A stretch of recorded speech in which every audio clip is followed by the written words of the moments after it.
Welcome to the Fantasy Boardroom. As always, I am your host, Tycoon, and we are here to talk a little fantasy football, baby. Let's go. Week 8, we are halfway there. And as Bon Jovi said, most of us, or a lot of us, with all these injuries, we are living on a prayer. But we are halfway through the regular season. We have gotten through week 7 out of 14 of the regular season. And week 7 has come and gone. Another wave of injuries has come and gone. Now we're just trying to limp it to the playoffs with hopefully a little bit of momentum. And the war of attrition continues. It's been depressing. Who do we lose this week? Gosh, Ayuk, obviously. Chris Godwin, just more devastation. And especially at the wide receiver position. My goodness, it's just horrible. But we still have 7 more weeks to get ourselves into the dance, so we've got work to do. Excuse me. So we'll start. I usually don't go through many waivers, but if you still have any fab budget left, or if you have waiver priority, good to start putting that to some use. Nothing earth-shattering out there this week, but still some guys to try and obtain if you have the opportunity. Jawan Jennings being one with Ayuk out. Debo has pneumonia, although he was discharged from the hospital today, thank goodness. Jennings is a little banged up himself, but with Ayuk out for the year, and me personally not expecting the 49ers to add anybody, Jennings is certainly worth that. He will have some big opportunity. And then speaking of Chris Godwin, Jalen McMillan, my God, and Sterling Shepard. Godwin done for the year. Evans likely out until after the Week 11 bye for Tampa Bay. So get McMillan and Shepard rostered. Baker's still going to try to sling it. I mean, this team is still tied for the division lead. They're losing the tiebreaker to the Falcons right now, but they still have opportunity ahead of them. The NFC is open. So expect Baker to keep slinging the ball, and these guys are going to be on the receiving end of it, at least in the short term. Now this one, baby, this one feels good to freaking say. Rashad Bateman. That is right. Add Rashad Bateman. Now, you could have been like me. Now, I'm a truther, but had him since the draft and haven't dropped him. Stayed the course, which is what you do with guys you believe in. But man, Bateman absolutely is a guy you need to add. He's wide receiver 25 now on the year. Touchdowns back-to-back weeks, just making big plays, finally flashing the skill that we know he has, or at least many of us knew he has. So make sure you get him in to your rosters. And Noah Fant is the next one here at the tight end position. I think he's a good add. He's had consecutive double-digit weeks now. DK Metcalf is also now week to week, and he can do a lot worse at the tight end position. It's still a bit bereft. Thankfully, though, some of the big guys are coming around, and there's hope for a couple of the others, but often a position that we find ourselves in need of assistance with, and Noah Fant is that guy that's available that can help you do that. And lastly, and probably most obviously, Jameis Winston, Marcus Mariota. Obviously, Deshaun Watson, another injury, done for the year. And Marcus Mariota, we don't know how long Jaden Daniels will be out, but especially in Superflex, while he's out, you probably do want to start Marcus Mariota in the current Washington offense. That's really all I have for waivers, so don't go too crazy. There's still going to be more to come, and especially if you play with free agent acquisition budget, save some dollars. That could be incredibly valuable to you here in the coming weeks. All right, second topic here tonight. Just because I have to. I can't help it. But I've been telling you guys, hold the line. Do not drop. Do not even bench Mark freaking Andrews. That is right. Even buy low.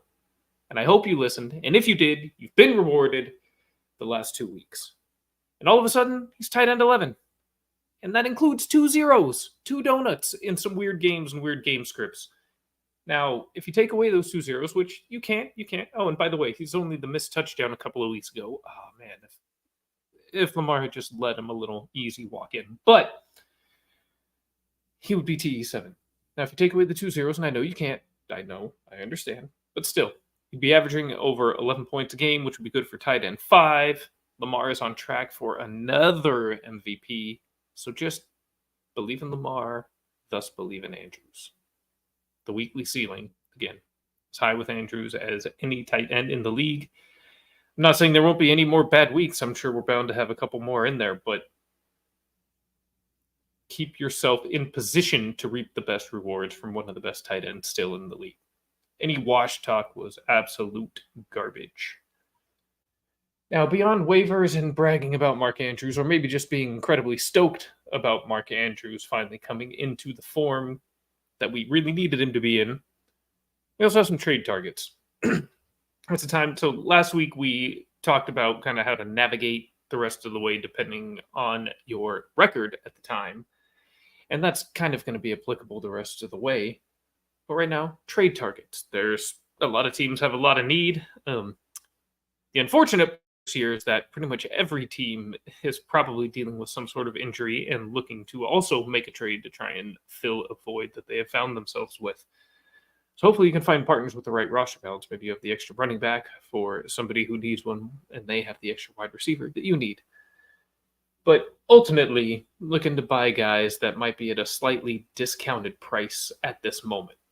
Try and acquire some guys that will come cheapish today and pay off in a much larger way in the stretch run and hopefully the playoffs. So we'll start with number one, and this one now. Oh, and one disclaimer before I even get into this list.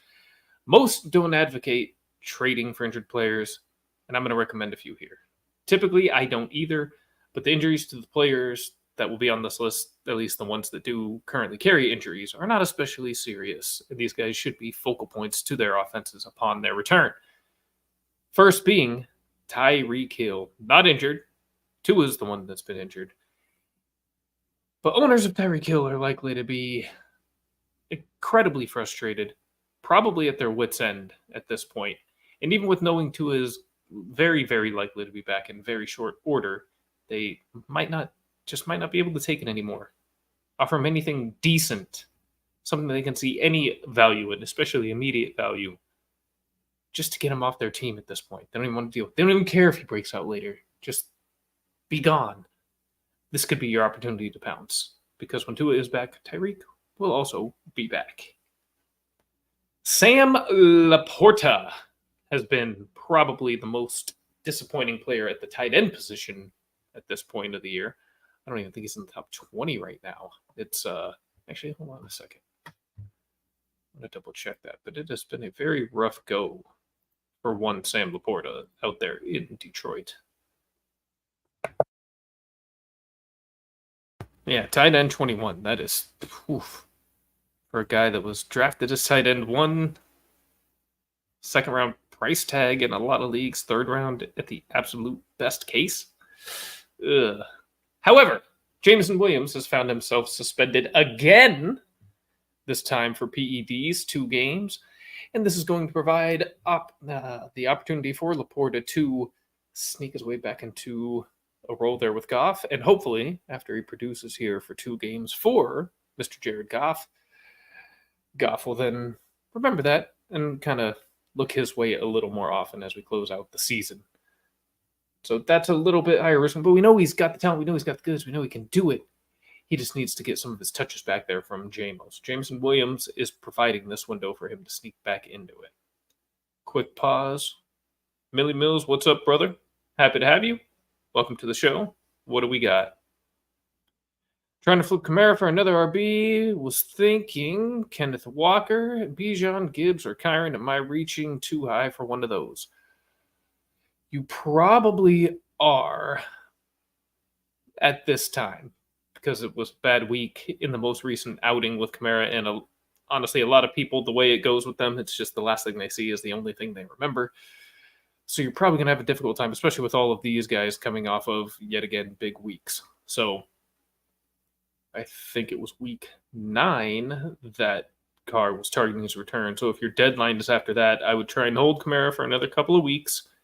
Let him have a decent game with Carr next week, and then see what you can do there.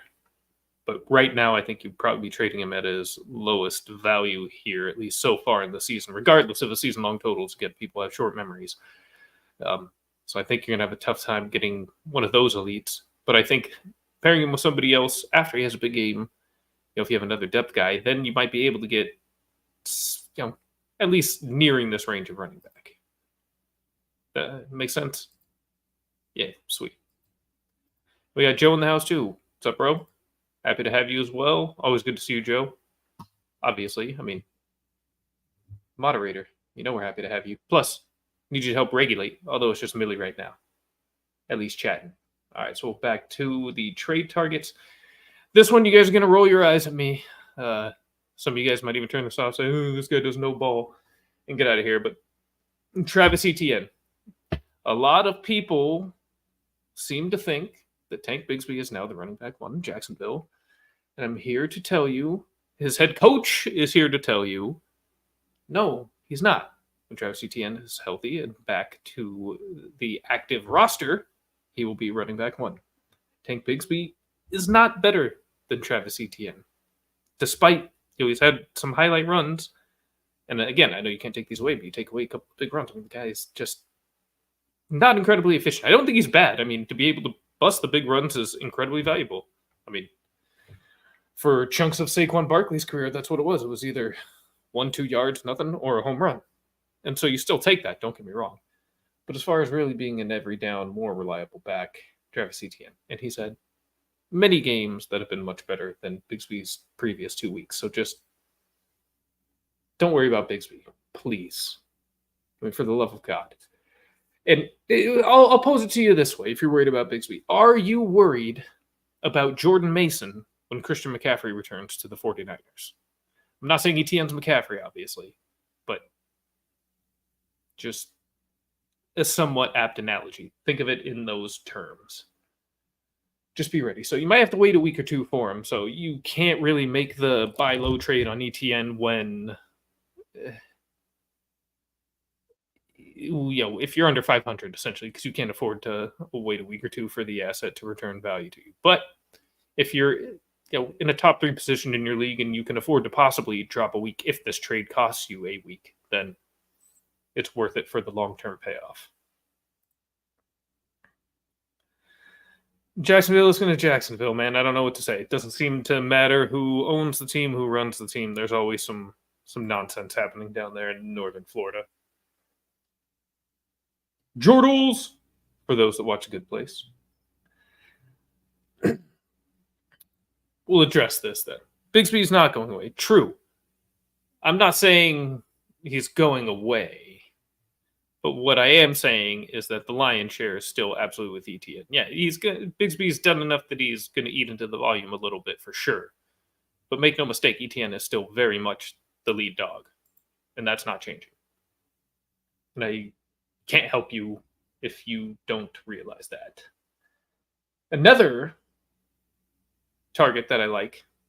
Now, this was a little more serious injury, unfortunately, but Jonathan Taylor had the high ankle sprain, still isn't back yet. I think he maybe misses one more week. Hopefully not, but if it helps him stay healthy down the stretch run, I'm all for it. But again, this is somewhat similar to Tyreek, just might be incredibly frustrated at this point, just annoyed at having no output from this guy. It's worth throwing something out there is all I'm saying. This one is, 50-50. It all depends on how the owner is feeling at the time. Now, the last two I like here, Jacoby Myers, or both wide receivers. First one being Jacoby Myers. We've got Adams out of town, and not all the targets can go to Brock Bowers. It'd be kind of sweet. But yeah, they can't target him 100% of the way. And while, you've seen flashes from some of these other guys like Trey Tucker on the roster, Myers is really the true professional that the Raiders still have in their receiving core. And even though we're back to Minshew with Aiden O'Connell and his broken thumb, going to be out, 4 to 6 weeks, I believe it is, he'll get the ball to Myers, especially with no Adams. So he should be very affordable. He just missed last week, so he'll be kind of at an injury discount as well. Definitely worth taking the shot on, in my opinion. And finally, the wide receiver that I would last target in a trade would be Stephon Diggs. I think this might be the one good opportunity right after a down game for Diggs. A rough game overall for CJ Stroud. So obviously that had an effect there on Diggs' output. But with Collins still out at least another couple of weeks, I think this is a good chance to capitalize here on acquiring Diggs if you can. And then I do have a few random thoughts before we decide to conclude, but we'll take a brief break to address the question here from Blue Yays. Traded Josh Jacobs for DJ Moore and an 8th round pick. Reach out, so I assume that's an 8th round pick next year in your regular draft. Interesting. So have Kamara, Hunt, Pacheco, Hubbard, and Bigsby at running back. Wide receivers now Cup, Reed, and Moore. 3 wide receivers. What do you think? So Hunt. So even when Pacheco returns, if he takes back over Hunt, great. So you're covered there. Hubbard, I think when Brooks is healthy, that's really going to hamper Hubbard, and Bigsby will be, look, he'll be probably good for another week or two until ETN's back. Don't get me wrong, but after that, maybe a flex guy. I don't know if he's going to get that much volume to pay off, so it'll be really based on those big touchdown runs. He'll have to break one of those to really be startable, I think. But that said, if your top 3 receivers are Cup, Reed, and Moore, it tells me whoever you were starting instead of Moore, this is probably a significant upgrade, acquiring Moore for Jacob. So I think ultimately I'm good with this. I think I like that. Out of curiosity, who are the other wide receivers on your roster? Nino, look, man, I'm devastated about it. He's droppable. He's done. There's no chance of a late season return. He is done. His ankle, or his foot rather, it's going the wrong way. Gutted for Godwin, man. He's a personal favorite guy. Absolutely, he seems like a great dude. Heavily invested in him fantasy-wise, obviously. Just that one really freaking hurt. And if your IR spot's already filled and you can't carry him for the token championship, just have him on the roster so he gets his ring too when you win it all. Unfortunately, you got to drop him, man. I did too until it was official. I was just like, please let us all not be seeing what we think we're seeing,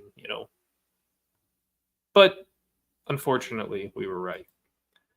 Yeah, it seems like we say it every year, but man, it really has been. It really feels like one of the worst, if not the worst, season for injuries. Big names, just in the volume. Every week, it's just so many guys. I kind of had this thought this Sunday. It's kind of killing the fun a little bit. It really is. Fantasy-wise, you almost feel like just whoever's the healthiest at the end with their big players is the one who's going to be able to take it. And, whatever. But even then, just teams you enjoy watching play, individual players that you just love watching play as we're football fans.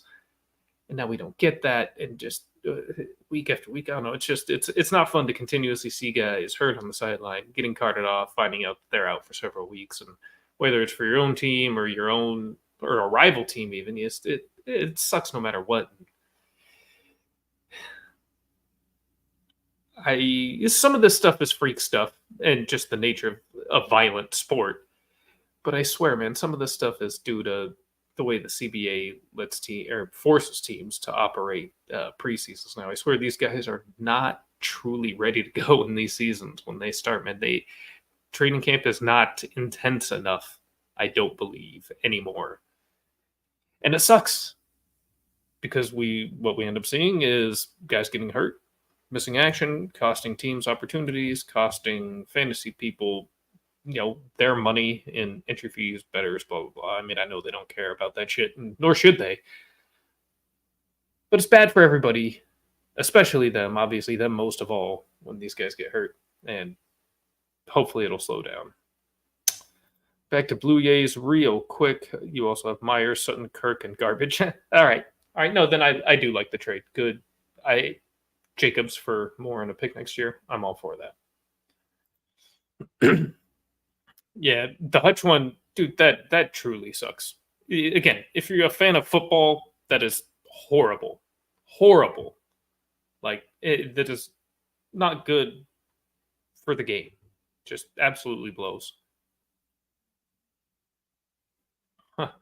Meanwhile, praying the football gods also cup to the Raiders. Yeah, the Raiders have no reason to trade for him. I feel like they're not doing anything this year. They're not going to trade for. They just traded away their unhappy aging wide receiver. They're not going to bring another one in.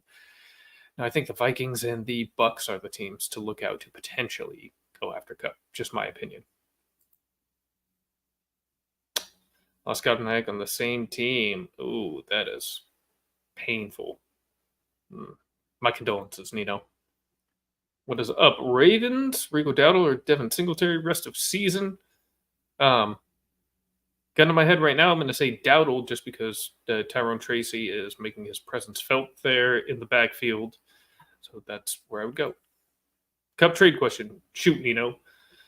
Get that typed in there. I'm going to start with the first of my few random thoughts. First one is that Baker Mayfield is currently the quarterback too, but is going to take a dip, you would expect, with Evans and Godwin being injured. And as a result, Otten gets a nice bump there at the tight end position. He's been a popular waiver addition in the previous week, so he's probably gone. But take a peek just to see if he's there. On the off chance that he is, go ahead and scoop up Cade Otten. And White and Bucky Irving are also going to get nice little bumps here for the foreseeable future, unless Tampa makes a move.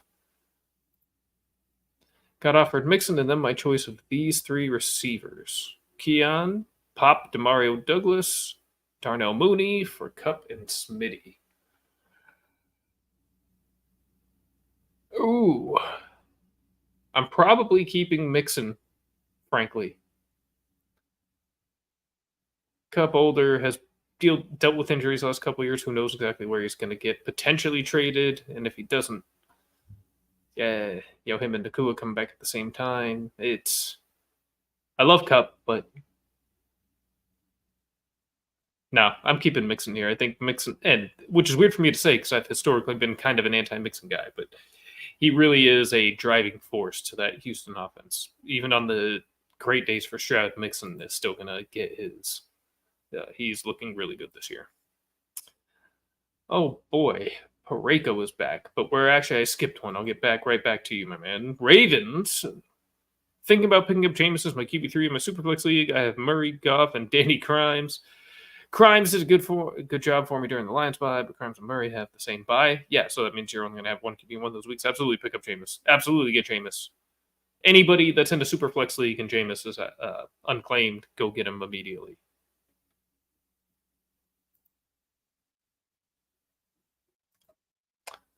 Oh, thank you, Joe, for clarifying. I did misread that. Okay, yeah, I would take Mixon. Ooh. Who do I want to? Probably Mooney, but I would trade Cup and Smitty. I would do that because I would bring in Mixon. So yes, I would make that trade, and I would probably choose Mooney of the three receivers. All right, Pareko, back to you, brother. 3-team trade. One offer is Mahomes and JJ for Allen, Andrews, Higgins. Other offer is Brees and Njoku for Pollard and Neighbors. I am the Brees, Mahomes, and JJ owner.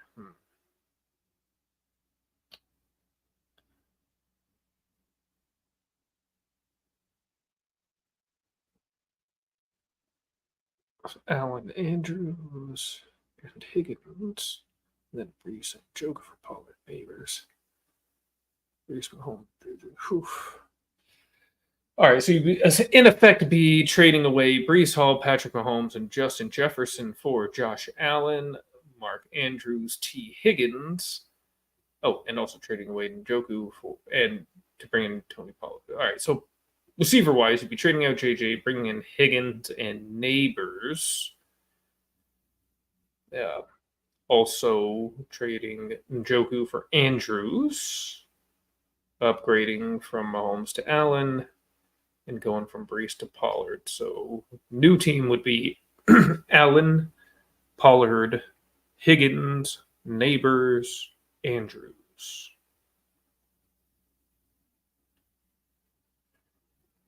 I know Mahomes has been killed. I mean, The chance to upgrade from Mahomes to Allen is very tempting, but otherwise, I mean, you're taking, in my opinion, pretty notable downgrades at the other positions. So I would, frankly, I would, I would stand pat there. I would keep Brees, Mahomes, and JJ in that case.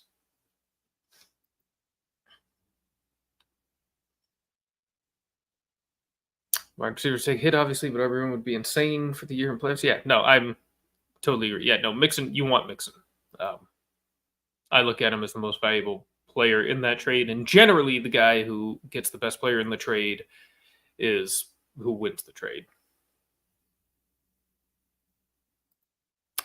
Joe is correct. I think you have the right mindset for a championship, my man. Go win it. Go get Joe Mixon and let him run you to a title, or at least help. All right, back to the random thoughts. This one was already kind of briefly discussed, but Sam Laporta, he also gets a boost in the case of an injury here. Jameson Williams out for the next 2 games. Laporta is going to need to be involved. Third random thought, just because I got to do these shout outs like every week now, I just can't help it. I feel like they need to be recognized as much as possible. Derek freaking Henry, the king, and Brian Thomas Jr. These guys are just simply studs. You got to love them. You got to appreciate them. You got to be happy for them. You just got to love to watch them. Weekly shout-outs, man. Derrick Henry the King, Brian Thomas Jr. Let's fucking go. Great players. All right. Fourth thought. Bijan Robinson is back, baby. Yes, he is. Don't worry about him. And Brees Hall, same damn thing. He is back. Do not worry. The guys that you draft in the first round at the position are finally playing like it.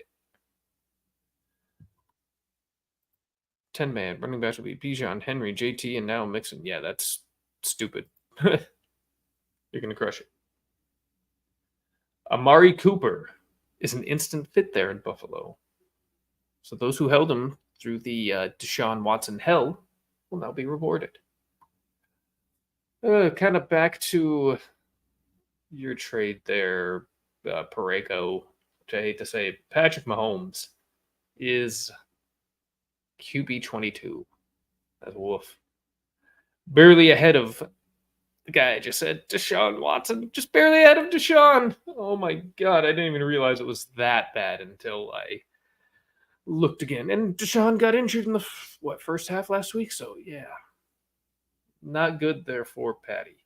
I do think that Patrick is going to kind of randomly pop pretty hard against the Raiders here in this next matchup. But after that, I don't know if he continues to be playable or not, especially or outside the Superflex. I mean, QB 22, that's rough.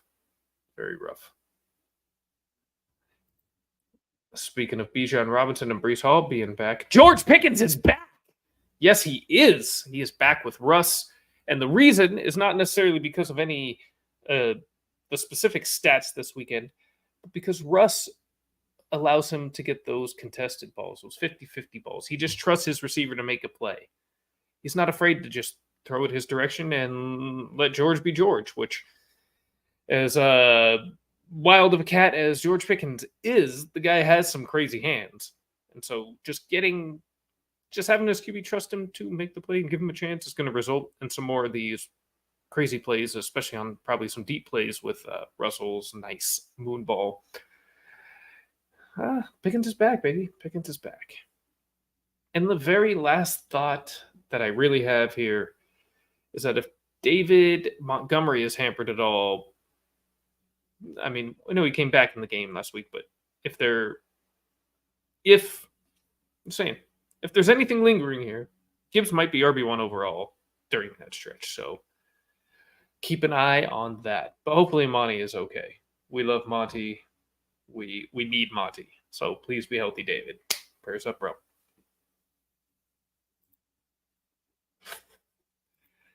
And that's really all I got. So I'm going to sit here for just like 2 quick seconds, see if you guys have any more questions, anything else you want to talk about before we get the hell out of here. And in that process, actually going to just remind you of our lineup here on the Get Right Fantasy Network. So on Monday, we have Anthony, Rasta, and Frank. doing the waiver wire ads Monday at 9 p.m. Pacific. On Tuesday, 7 p.m. Pacific-ish, we have the current program, Fantasy Boardroom. Sometimes it's at 6:30 Pacific. Sometimes it's like 8 o'clock, like tonight. It varies a little bit, but it seems like you guys like the evening a little bit more, actually. A lot more viewers and engagement here when I'm here around 7:30, 8 o'clock. Everybody wrapped up with the family stuff, I guess. Wednesday, 9 o'clock Pacific, buy low, sell high roster management from, again, Frank and Anthony Rasta. We have Phil Ruskin over at the Extra Point hitting you twice Wednesday at 4 o'clock and Thursday at 6 o'clock Pacific. And on Friday, we have two-parter. First up, we have Classic Mike and we have Kendall over at the Fantasy Football Tavern for the first half of the slate of games, Sunday, games. And then in the evening, we have Phil Ruskin rejoining Rasta for the second half, helping you with all your start and sit questions. And then on Sunday, our very own Classic Mike comes to you with the active inactive report and any final last minute lineup questions, start sit questions, anything you may have. And that's it, baby. We have content almost every day of the week. We're here to help you however we can, so please continue to tune in. Please like and subscribe when you can. It really helps us a ton. I can't even express, and I also can't express how grateful and appreciative we are of it. Just want to help everybody win together, man. That's what we're here for. Any faith in your boy Ricky? I assume you're talking Ricky Pearsall. Look, kind of, in a way. I mean, goes back like, 6 weeks after getting shot? Guys built different, maybe. I don't know. I'm going to be honest. When we made the pick at the time in the draft, didn't love it. He wasn't exactly my favorite prospect. I thought we could have made a better selection there, but neither here nor there at this point. I have embraced him as a 49er. I mean, the guy seems to be a dog, so just still don't really know yet if he can play. I don't know. I as a fan, I'm optimistic, but I mean, as an objective analyst, I can't say go run and grab Ricky Pearsall. I got to see it first to be putting him in any lineups. Ricky flexible. Oh, thank you, Joe. Goddard Downs Bigsby for Malik Neighbors, full PPR. Dog in a second. Yeah, I'm doing that. Happily doing that.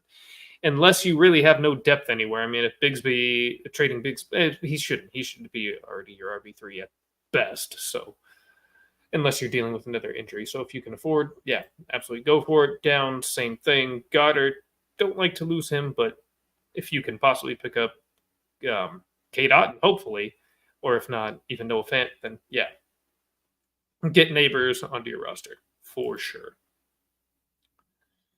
There was another stud last year that got shot and came on to Wolf's Mass. That's what I'm saying. That's part of what gives me, like, maybe why. Yeah. I got to be honest, yeah. If he hadn't gotten shot, I don't know if I'd really be about Ricky at all. But that he is already back. And not only did he get shot, I mean, he turned that around on this guy and got him. Like, dude, Ricky is about it. That's what I'm saying. I'm really rooting for him. I think in terms of just motivation, drive, all that, there's not going to be any issue. I'm just still not 100% sure if he has the talent. If he was a running back, I'd be even more optimistic. But that's what I'm saying. That's the one thing that gives him a chance to be the stud. He's traded away Henry for JJ and Pollard full PPR. Look, I was about to say, why would you trade away Derrick Henry? But if you're bringing in Justin Jefferson in full PPR, yeah, I'm still all for that. So, yes, wonderful, fantastic, and Pollard is the nice little cherry on top to actually make that worth it in a one-for-one for sure. It is a little bit early for start sit. I don't really like making those decisions on a Tuesday. At the moment, I would say Mason versus Dallas, but you just got to keep an eye on that through the week. Make sure, these guys get through all their practices, okay, all that. But right now, if both are fully healthy, then yeah, I'm going to say Mason. It could be a long day for Tennessee versus Detroit. Detroit is very, very good. They really are. The NFC is wide open. It's crazy. The Lions are clearly the best team in the conference. That's kind of hard to dispute at this point. But then after that, man, I think it's a pretty wide open discussion as to who's the second, third, fourth, fifth best. A lot of teams could credibly make an argument, and I'm not even sure any of them are wrong. I'm not sure there's a whole lot of separation there. All the best teams right after the Lions all have something that's a glaring issue, if not multiple. So it's a lot of opportunity there for these NFC teams, because if they just catch the Lions on the right day in the NFC Championship game, somebody's got a shot at a Super Bowl. We'll see how this goes. It's going to be an interesting end of the year, especially on the NFC side, I think. Do you think Dell and or Smith will bounce back this week? Yes, I do. Especially Smith. I'm pretty optimistic on him. And even, I don't even know who these guys are playing, but I don't expect both these guys to essentially give you zeros again next week. That's just law of averages and these guys' roles in their offenses. That's just not really how this works. But let's take a look at it in a more micro level, since, again, I don't know who these guys even have this week. Colts for Dell. Oh, God, Stroud's going to shred these guys. So, yeah, I'm definitely expecting a big rebound there for Tank Dill, and Stephon Diggs should be very nice. And then Eagles versus the Bengals. I mean, I think you'll get a decent day out of Smith, and if he scores a touchdown, it could be a great day. But yeah, I would not hesitate to keep playing these guys at all. I do think they'll bounce back this week. Start Brian Thomas Jr. or Hill this week. If Tua's not back, it's Brian Thomas Jr. without even a question. And if Tua is back, there's got to be you're starting at least 2 wide receivers in every league, right? So whoever your other wide receiver 2 is, start Brian Thomas Jr. over that person, or Tyreek Hill over that person. These two, if Tua's there, you can't not put in Tyreek. And then if Brian Thomas Jr. is an every week starter at this point.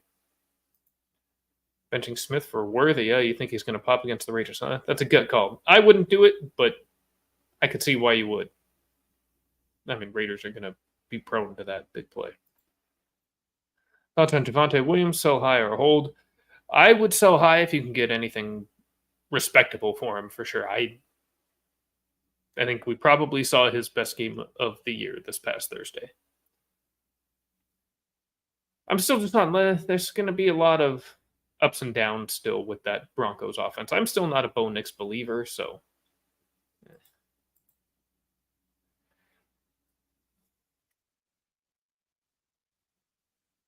Jamar JJ. Oh, I see. Whoo. Well, all right. If Tua's back, it's Tyreek. If Tua is not back, it's Brian Thomas Jr. That's my opinion there. Is Henry starting to be... for a second, I was thinking Derrick Henry. I was like, Rafi, stop trolling. If you're asking me if Derrick Henry is an every week starter, I'm about to ban you from this channel. No. Is Hunter Henry starting to be an every week starter with me as his new bestie? Just about. Again, at the tight end position, it's not great still. So I don't see 11 other tight ends that I would start every week currently over Hunter Henry. I have him on the low end still. It's been kind of a couple soft matchups to start for Drake May, so I don't know if that level of success between the two continues. Like we saw last week, what did he go for? Like 9 catches for 96? So, I mean, great day for sure, but I don't know that we're going to see that kind of output in tougher matchups. And I think we're going to see some growing pains from May at some point here as well. But even with that, a lot of times these rookie quarterbacks really lean on the tight ends, and especially on a team that doesn't have a whole lot to offer at the wide receiver position. Hunter Henry is a fantastic player to have. So most likely start him every week. It just depends on who your other option is. But you probably, if you have Hunter Henry, you probably don't have another one at like the top 10 tight ends. So yeah, I'd say yes. Buy, sell, hold Njoku. Hold him or buy him. I would not sell him now. I think with Winston at the helm, he is going to be unlocked much like he was with Joe Flacco last year. So if you can get him kind of cheap, go for it. But certainly if you've rostered him and held him, you're about to get paid off big time. Thank goodness. We love Dave Njoku here. And it's about to be David Njoku prime stretch run season, baby. Cannot wait. Look, whatever about Deshaun Watson. I am pumped that the offense is going to have some life breathed into it via Jameis Winston. It's fantastic. Got Henry and Fergie. May have to start one in flex with injuries. Jameson suspended down, second with AR playing. Only other real option at this point is Tolbert. I'm probably playing Henry over Ferguson most weeks at this point. Yeah. Where?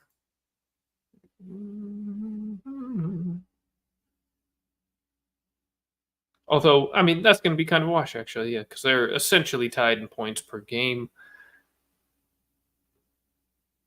But Henry's really come on the last couple weeks in particular with May, so I think he'll slightly outproduce Ferguson moving forward.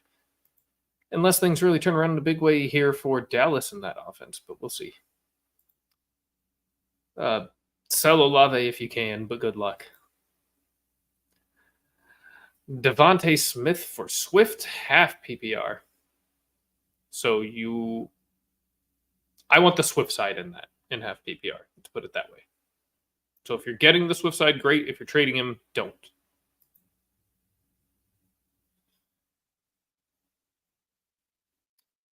Man. It's weird too. 49ers fan, we've got the Cowboys this week. Usually Cowboys week is such a thing. Has been my whole life, even at times when we sucked. And this year, both teams are expected to be good, and we're probably still okay teams, but we kind of suck right now. Vibes are horrible for both teams. The injuries rampant for both teams. I think both fan bases feel a bit beaten down right now. So there's just we don't have the juice for Cowboys 49ers this week. And we're Sunday Night Football just kind of weird and kind of sucks. This should be one of the flagship games in the league any season that it's played. And it's just probably going to be some kind of a mid-off. This blows. 49ers are still going to kill the Cowboys. Don't get me wrong. But the juice, the lead up, the excitement, and even talking to some of my Cowboy fan friends, dude, they're already done with this as it is. It's not going to be fun to go over this with them. The NFL, man, this year's brutal. All right, final couple of questions, then we're going to get the hell out of here. Have Lamb and the 49ers defense. Do I pick up the Detroit defense and start them, or what's the move here? I'm not dropping the Niners defense. I mean, they still have the guys that can force turnovers and big plays and get you what produces in fantasy defensively. Detroit will be still up and down in that regard. So, especially without Hutchinson. So I'm keeping 49ers D. I understand that, if Lamb goes off or Cowboys go off, but it's still possible that Lamb just does his work and it minimally damages the 49ers defense while they continue to. I'm not going to swap out my defense just because one of my other roster players might potentially be playing against him, is, I guess, what I'm saying. So I would keep the 49ers defense. My dad has Josh Allen and Hurts, and I'm trying to help him. Rashi and Godwin went down for him, and he had JMO. Oh, my goodness. If he's trying to maximize return, Josh Allen is really who's going to get it. Or unless you have an Eagles fan that you can try and pawn off Hurts. And as far as what kind of... Look, if you sell Josh Allen and you're trying to get a wide receiver, you can get probably almost your pick of the litter outside of the top 5 wide receivers. So aim high is what I would say. You're not going to get Jefferson or Chase, but look for other, top 10 or something, maybe an A.J. Brown, somebody like that. Hurts. I don't know what you're going to be able to get for him in regular redraft, frankly. So I think Josh Allen is the guy who has the better name value and the best, most recent performance that will raise his market value today. So I would aim for an A.J. Brown tier of receiver and hopefully something else. But you're probably not going to get something else because I assume this is one quarterback if your dad's playing. But yeah, that's where I'd be aiming. A.J. Brownish level of wide receivers. And that is all the time we have today, fellas. I thank you so much. I have to say, I thank you incredibly for your time, because it is the most valuable thing that you have. It is the one thing you cannot buy. It is the one thing you cannot replace. So I'm truly, truly humbled that you've chosen to spend the last 45 minutes of it with me. Grateful beyond words. And I'm hopeful that now all of us move on to winning matchups here in week 8, put ourselves in position to advance towards the playoffs. Again, we're halfway there, baby. You can taste it almost. Playoffs are close. That stretch run anxiety is basically here. You can feel those buttholes tighten just a little bit with every single play every Sunday, and it's glorious and horrible all at the same time. But I wish you all the absolute best in attacking these matchups. Be sure to be here tomorrow, Thursday, Friday for the rest of the Get Right Fantasy crew, and we'll help try and point you in the right direction for another winning Sunday. And that will do it, my friends. This meeting of the Fantasy Boardroom is adjourned. Right fantasy is the play. Marking nothing but I tune every Friday. Strategies provided.